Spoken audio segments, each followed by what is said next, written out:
someone we haven't heard from in a while. She's also got a helicopter. Oh? That's another clue. We'll give you more later. Well, since rock and roll hit our shores in the 50s, all kinds of crazy hairstyles, fashions and fads have come and gone. And the music has changed too, but one thing has stayed the same. A particular sound that just says superstar. Something like this. The frenzied screams of the fans. It began with the Beatles. They touched down in Adelaide in 1964. Half the city turned up to meet them.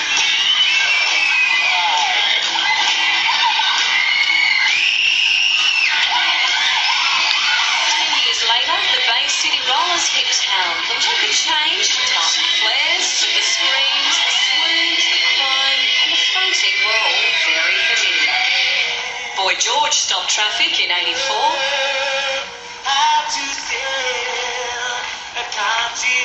But 1974 takes the cake as the craziest year of them all. Fans had one face on their walls and one name on their lips. His arrival in Australia was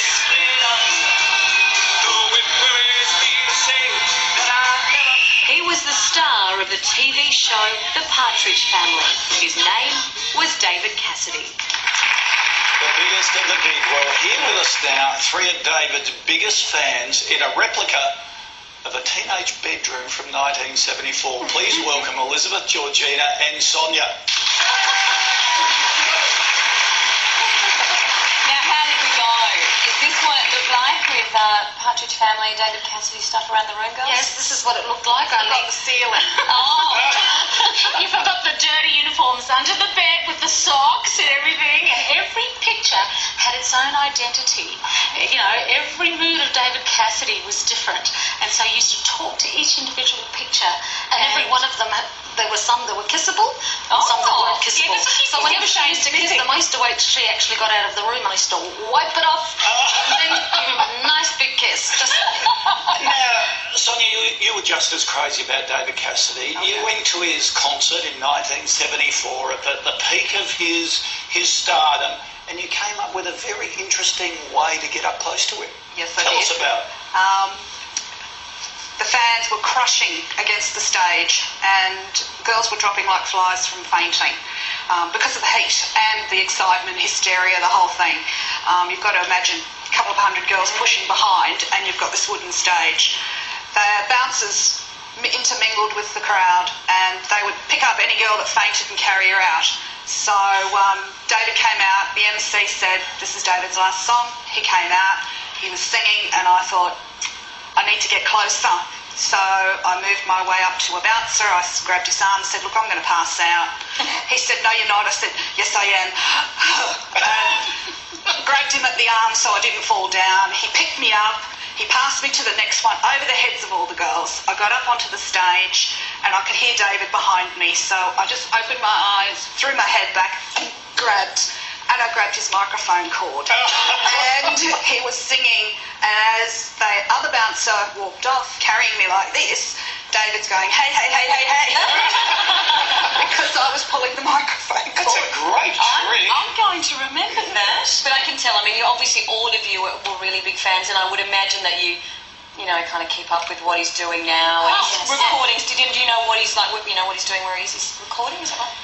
yeah, he's doing a lot of concerts apparently throughout the United States. Right. Yeah, He's in the US. yeah. In fact, you're actually wrong. Don't you dare. No, actually. Don't you dare. Well, tell me, where What is do you he? mean?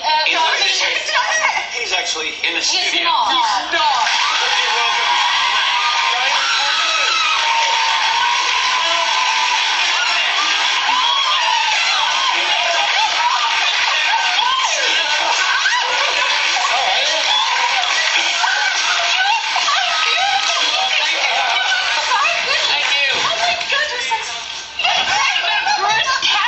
That would be me.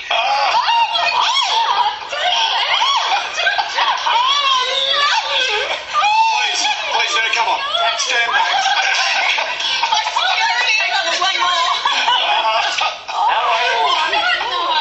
Hang on one second. It's our show. Come on.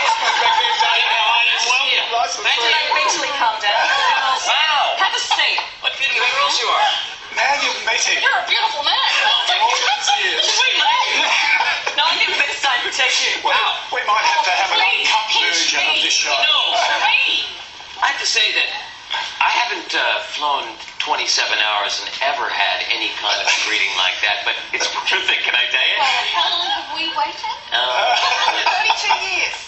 How long? 32 years. Yeah, Yeah, about but we're 12 years. only That's what I thought.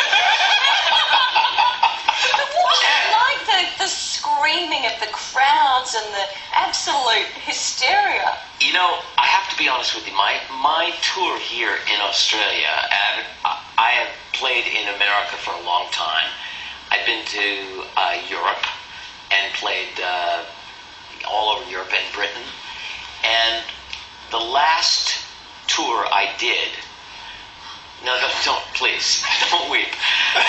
The last tour I did was, you need to give it to me too. Trust me, yeah. Settle down. He gets hot now. He gets hot happening here tonight.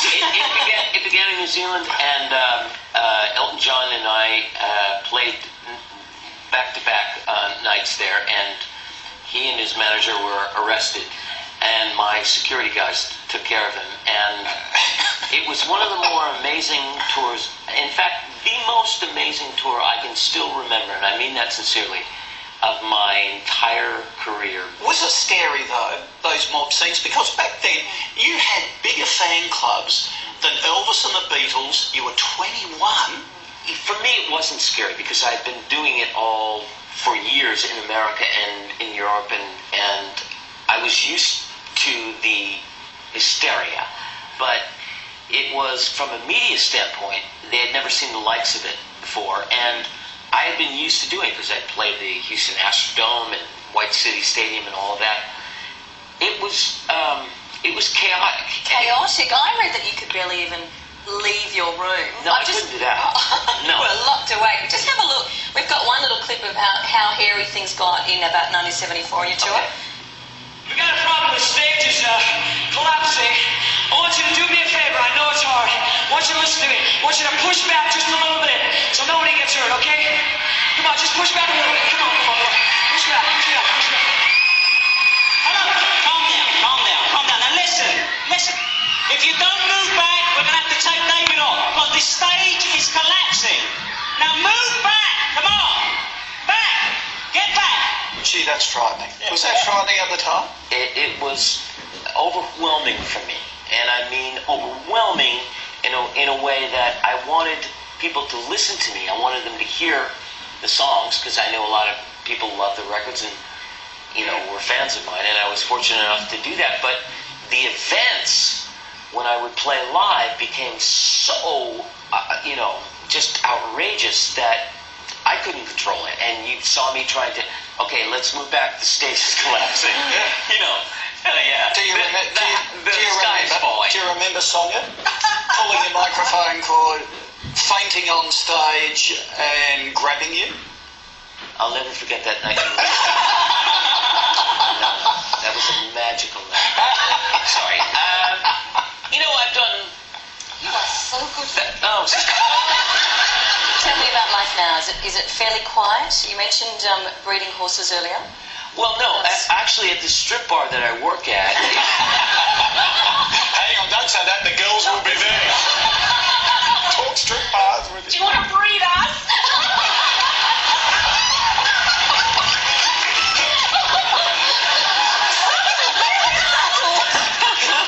We've got time. Plenty of This is time. definitely going in the uncut version of the show. I took a 23-hour flight here. Can I tell you something? I had no idea what the payoff was going to be, but I'm kind of happy I did. What am I doing now? I have done an awful lot of work. I've done thousands of shows since I've been in Australia. Because I don't work in television, I work in the theater on Broadway, Las Vegas. I did over 2,000 shows there. I'm on a show called Where Are They Now? I have loved this country, and I mean this sincerely. This is not like show business coming, Hollywood coming. Can I tell you how dearly I love it? I had the greatest time in my life here. It's great to have you here. Well, thank you. It's great to There be are here so in many Australia. fans still here. Thank you. You've got to come back and talk. I would love to. Ladies and gentlemen, I would would you love to. thank our guests, Elizabeth, Georgina, Sonia, and our very special guest, all the way from the United States, David Cassidy.